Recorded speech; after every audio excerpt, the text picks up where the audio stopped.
Hello, everyone. Welcome back. We are so excited to have you with us. Once again, we are always here every Wednesday at 11 a.m. Central Time talking about retirement topics. And as you can see, I've got a new guest here today. Dave Hall has taken his family and they're out exploring part of the U.S. and just having a great time. And I would like to welcome Dr. Peter Lichtenberg with us today. He is from the olderadultnestegg.com. He's a clinician, a researcher, and one of the country's leading experts in the prevention of financial exploitation in older adults. Welcome to our show today. Thank you so much, CR. So delighted to be with you. I'm so glad you're here because we had you on looks like back in July, we had you on the podcast as well, talking about various topics just like this. And I became a fan. I was so excited to have you back on to talk more about different topics, especially you get into elder abuse and the financial exploitation. And I really was excited to come on and meet you and hear more of your story. Well, thank you. I appreciate the opportunity to get the word out to folks about financial exploitation and how to keep themselves safe. One of the things that I noticed too, because as I was reading your bio, it's you're a distinguished university service professor of psychology, and looks like you got your PhD at Purdue, and you got your doctoral training in the geriatric neuropsychology from the University of Virginia Medical School, and then you became a faculty member there. And I was telling you before the show, I feel like you're a student for life, and I would love to hear about that. I am a student for life. We get in front of one question and then it leads us to another one. And that takes learning, takes digging. We don't have the answers until we do some of the research and then it actually leads us to another question. So the path continues. And did you always want to be an author? Because I noticed you have written 7 books and several hundred peer-reviewed articles, and I'd love to hear about that journey. I never had the creative writing skills, unfortunately, and I always liked writing. And so, yeah, it really has been part and parcel of my career all the way through. That's fantastic. And again, for those that want to know more about you, we'll push this at the end as well, but it's the olderadultnestegg.com. And again, if you want to hear them on our podcast, The Retirement Risk Show, you can find that episode number 27. And very, very wonderful podcast. And let me just remind everyone that's with us today that we do encourage you to submit your comments and questions. Please go ahead if you have anything for Dr. Lichtenberg to come on and share what you're feeling or questions that you have so we can do that. Our format is we take all the questions that come from those that come on webinars or they're part of our social media platform or they submit those at our website. And so we take all those questions, we put them in, and we have a whole list of questions. And so I hope you're ready today because I have some wonderful questions I would love to ask you and maybe have some conversations about today. Fantastic. All set. Okay, well, let's go ahead and get started then. Let's get to my first question here. So my first question is, this comes from Athena, and Athena's a CPA, and she's asking, why are elders so vulnerable to abuse and financial exploitation? So let's take those in pieces. Let's talk about financial exploitation first. It actually turns out that older adults on the whole are not particularly more vulnerable. They're more targeted, but not particularly more vulnerable than any other age group. However, there are certain things that make certain older adults more vulnerable, and older adults in general are more vulnerable about certain things. The biggest factors about risk for financial exploitation are changes in cognitive abilities, memory, thinking skills, problem solving, and changes in psychological vulnerability, especially around finances. One of the things that I did want to ask you about, I read a statistic that came from the National Council on Aging. So it's a little earlier in the year, but they were talking about 5 million older Americans are abused every year. And the annual loss by victims of the financial abuse is estimated to be at least 36.5 billion. Yes, with a B. Right. So let's talk about elder abuse as a broader topic than financial exploitation, because elder abuse includes things like emotional or psychological abuse. It includes neglect or self-neglect. It includes physical abuse and sexual abuse and financial exploitation. Turns out that next to emotional abuse, financial exploitation is the most common form of elder abuse. But obviously, when they happen together, financial exploitation, physical abuse, it's very, very dangerous. And I have a lot more questions to do, some follow-up. So we've got a lot of questions to ask you today. But is this something that you see is happening more and more, or is this happening less? Because as I have conversations with colleagues, they say, "Oh, it's getting less and less." But maybe you're saying that it might be more. They're totally wrong. It's happening more and it's being reported more. So we've got both things going on. There's better awareness. We still have a ways to go, but among professionals, better awareness of more reporting. But there's definitely it's happening more. And the reason I know this is because of some of the work, great work that the Federal Trade Commission does in the U.S. Postal Service. In some of the arrests they've made, they're just much more targeting of older adults. And now some of the criminals are just selling lists. They just sell lists of older people that could be vulnerable. They don't even have to make the calls themselves. Yeah, that is so scary. Well, let me get to my next question here. This one's from Morgan. And Morgan said, what is the best way to stay informed on recent scams that have hit elders? Great. And on olderadultnestegg.com, we try to keep up with that. We subscribe to newsletters that really report that. We report and link to the Federal Trade Commission. That's a great place. AARP's fraud prevention is a great place. And the Elder Justice Work Group from the federal government. Those are all great websites. FTC, AARP, Elder Justice, to keep up on the most common scams. I will say, unfortunately, the oldies, quote unquote, are the ones that are still so prevalent among older adults. And I'd be happy to just kind of lay those out for you, CR. Yeah, go ahead. Yeah. First is the government imposter scams. These are really scary. They're getting scarier because it's not just a phone call about, hey, I'm from the IRS, you owe money, but people know your address from social media and so forth, and they may even come by. So these are getting scary, and older adults are more likely to think that's a trusted authority and panic and give money.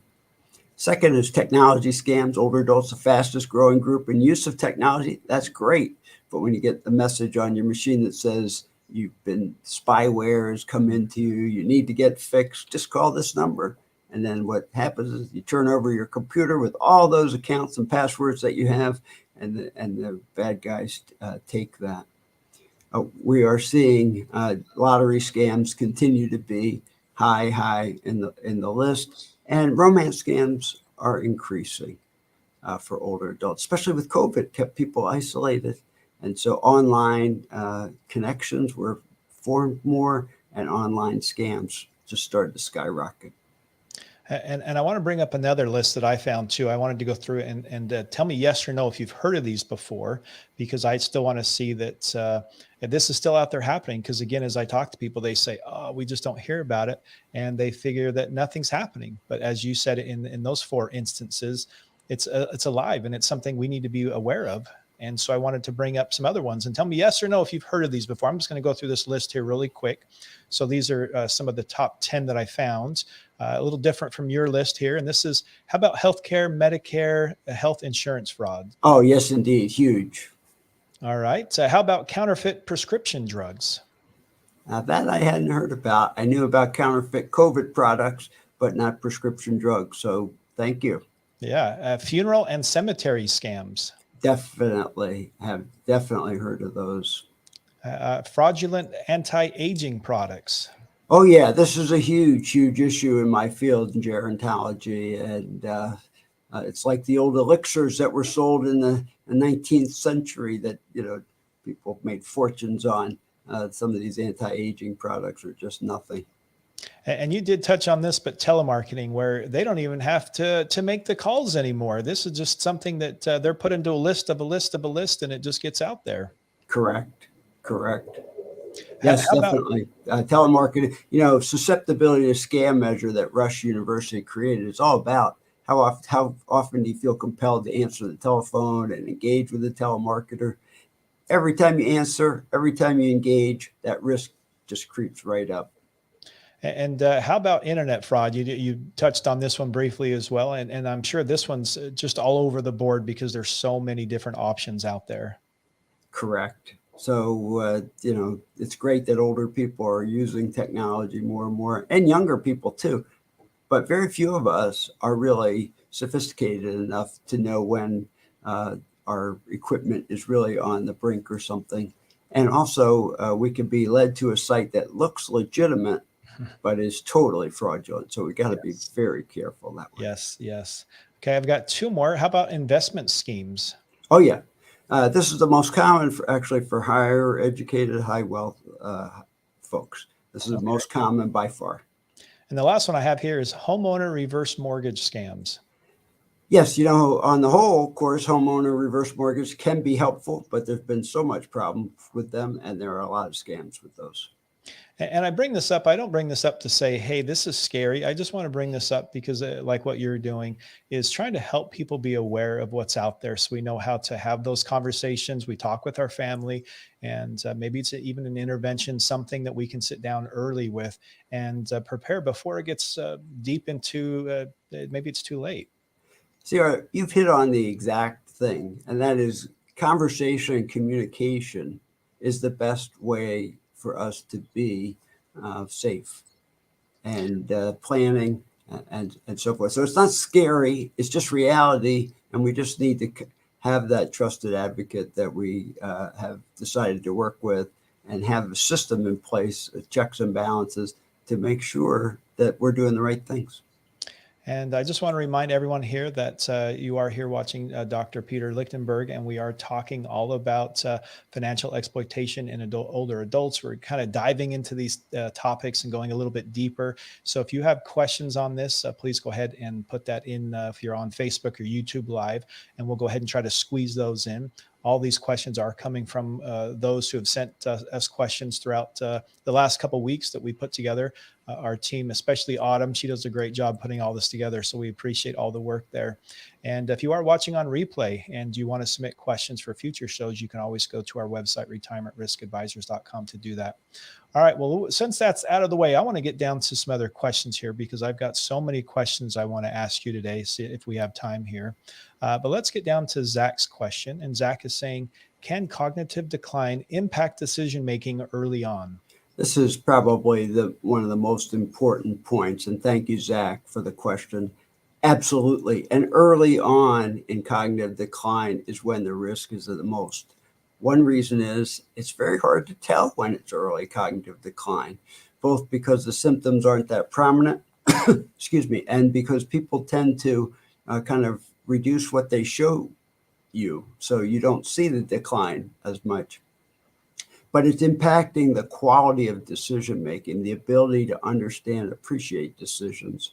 And so it makes people very much at risk for exploitation.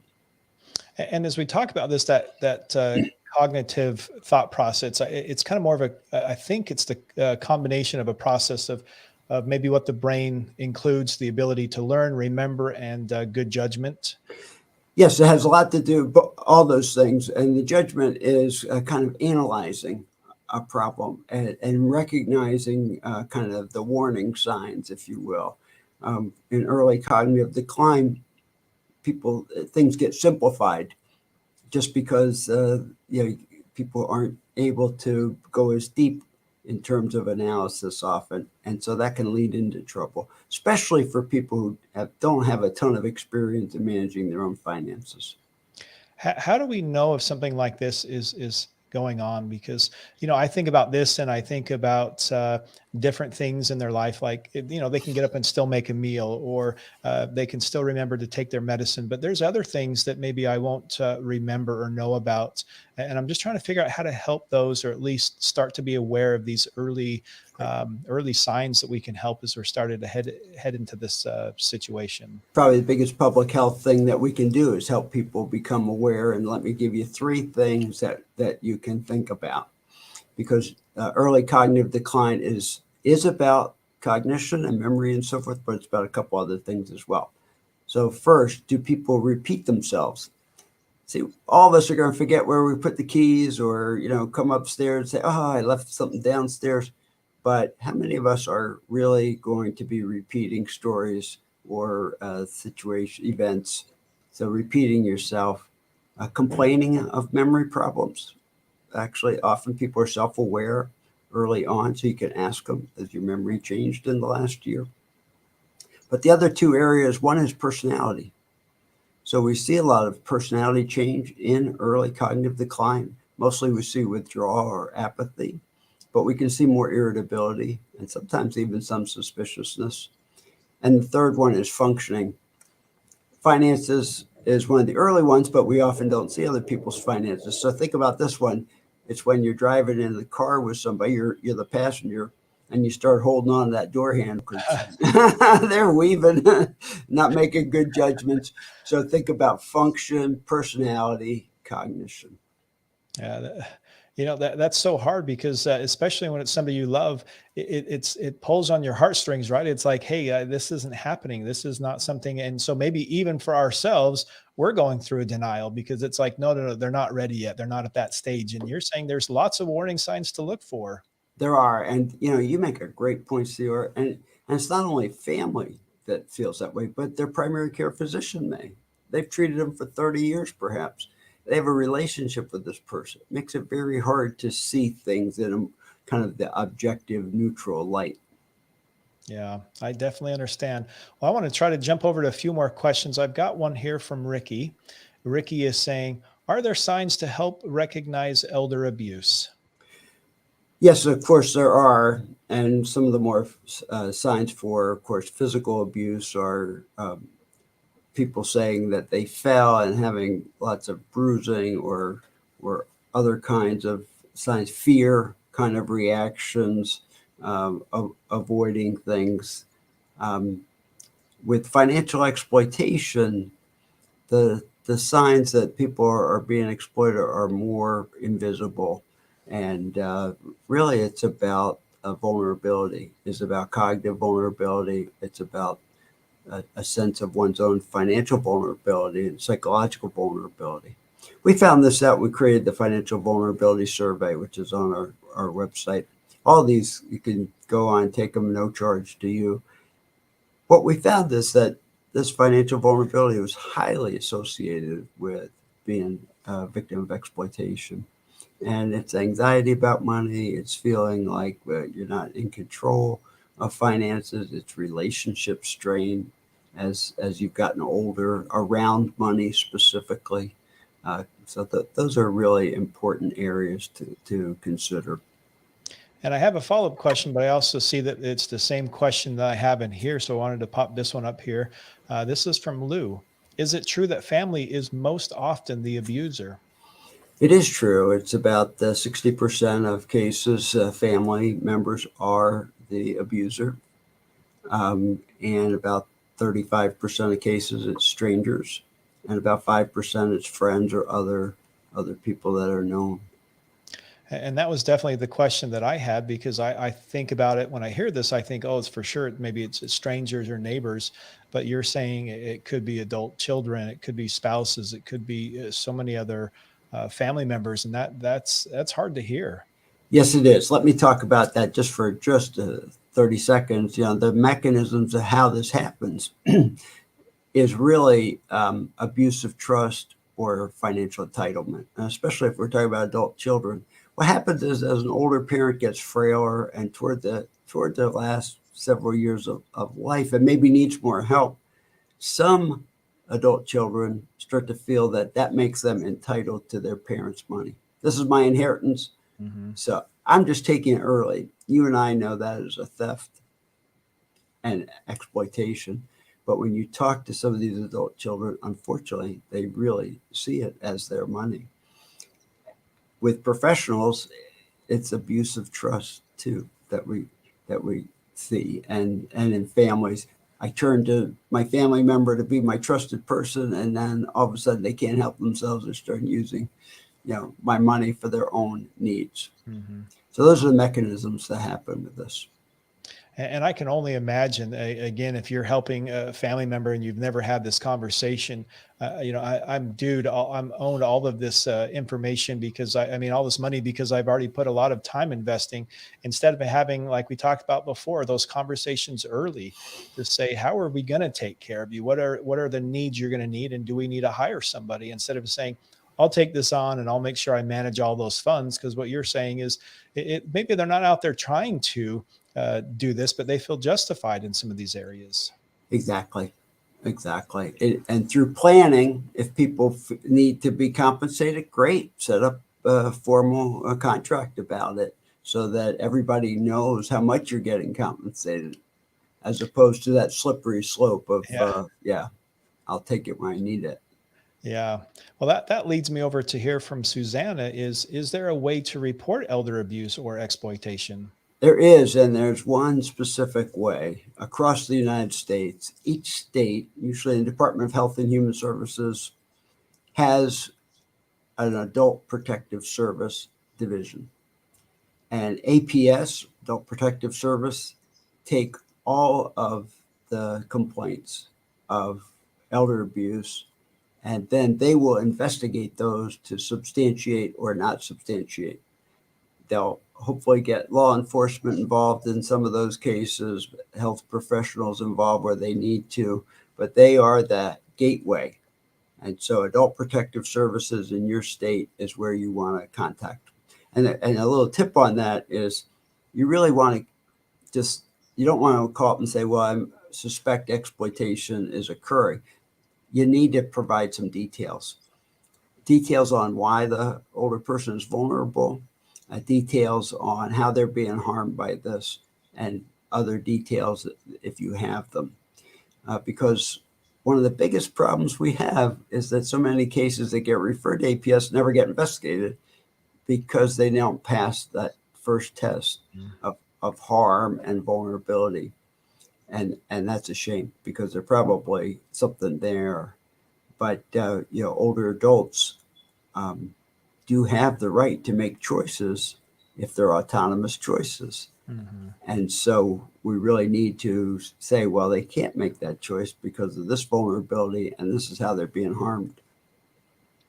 And that's so heartbreaking to hear. I think a lot of times, and as we talk about this, is our whole job in the retirement risk advisor space is to help make sure we're reducing or eliminating the risk in retirement. And one of those is elder abuse, making sure that we have those discussions. We talk about this early. It's just like in retirement. If you plan ahead, you're going to be much more successful in your retirement than trying to plan at the last minute, right? It's like, oh, it's time to retire. I better hurry and plan. It's just finding these signs. It's okay. We better sit down and see if mom and dad are ready to make these decisions when it's much too late. Sure, I'm so glad you're bringing this up because prevention is definitely the way to go, and that's through communication and planning, as you guys are leading the way. And so, thank you for saying that. All of us need to be doing that. And so I wanted to see, because I wanted to follow up with this one from Arden and Cindy, is how can we prevent financial exploitation from happening? And so I'd love to see if you have some advice. Again, as we talk about this, it is so critical, but what advice do you have to help? Sure. One thing to start with, I think, is our financial vulnerability survey so that you can sort of get a sense of your own risk level.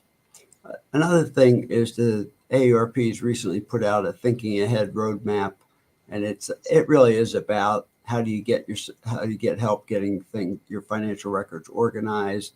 How do you actually choose a trusted advocate, not somebody that you like necessarily, but somebody you can really trust to do the right thing. And I think in addition to that, something that's not in that book is really learning about common scams and ways that people are also vulnerable to identity theft. So it's really important that we learn how to prevent and avoid financial exploitation in addition to the planning. And you talked about a survey. Is that found over on your website? It is on our older adult landing page, financial vulnerability survey. You can take it anonymously. It'll give you your results and your risk level and suggested next steps and places to go for other resources. I love that. I think that's something that, again, I want to make sure that everyone's aware of. So olderadultnestegg.com.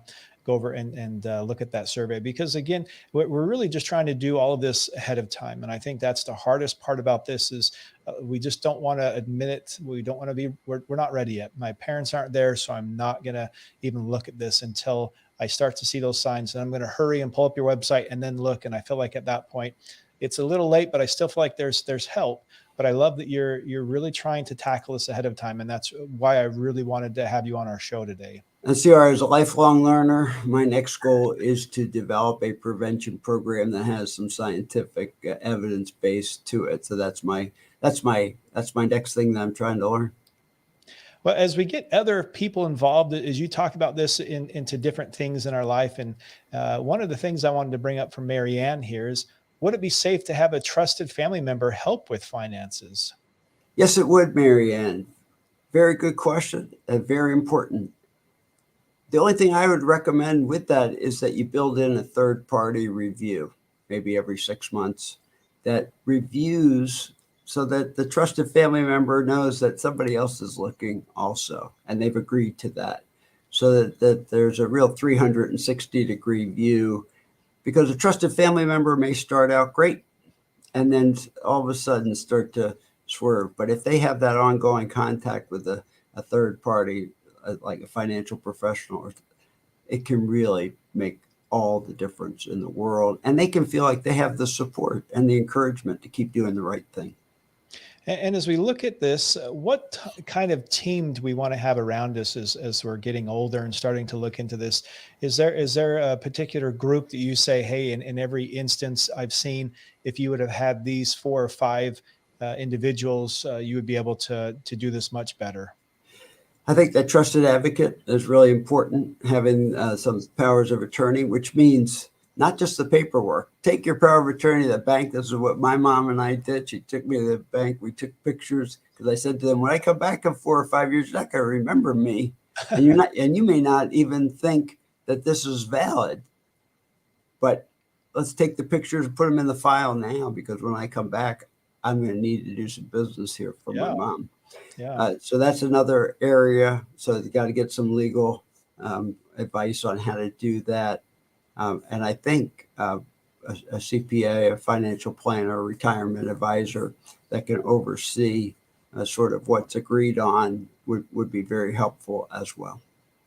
I love to hear that. And then again, like you said, you're okay if there's a trusted family member, as long as there's, like you said, a third party and there's other areas of interest that are coming into this, instead of just, I mean, I guess that's maybe even a warning sign. It's like, I'm going to take care of all of this for my parents, and I'm going to do this on my own.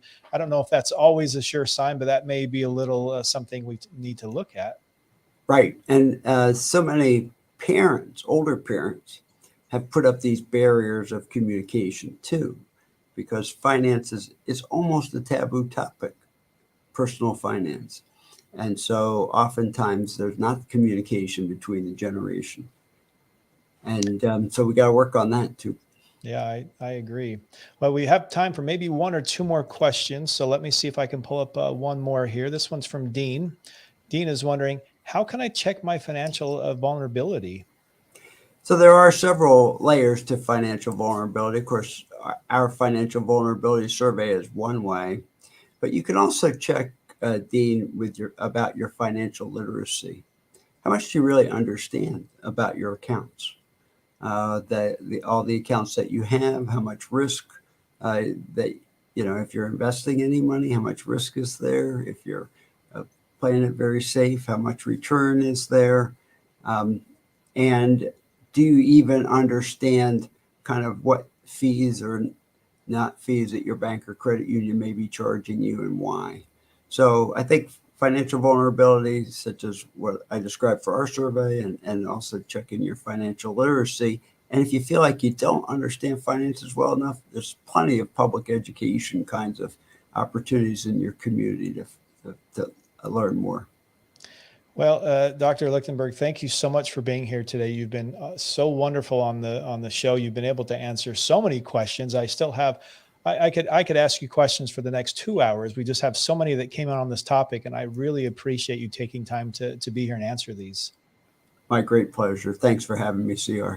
And I do want to remind everyone, if you want to find out more, you can go to olderadultnestegg.com. There's surveys, there's blog posts. I mean, you've written so many wonderful articles as well. What other information can they get from your site? Best thing about our site is they can get resources. They can get feedback on their own performance. And if they've been the victims of scam or identity theft, we'll offer free one-on-one services to help check their credit, clean up their credit, make reports to the appropriate agencies, and in many cases, get some money back or save them some money.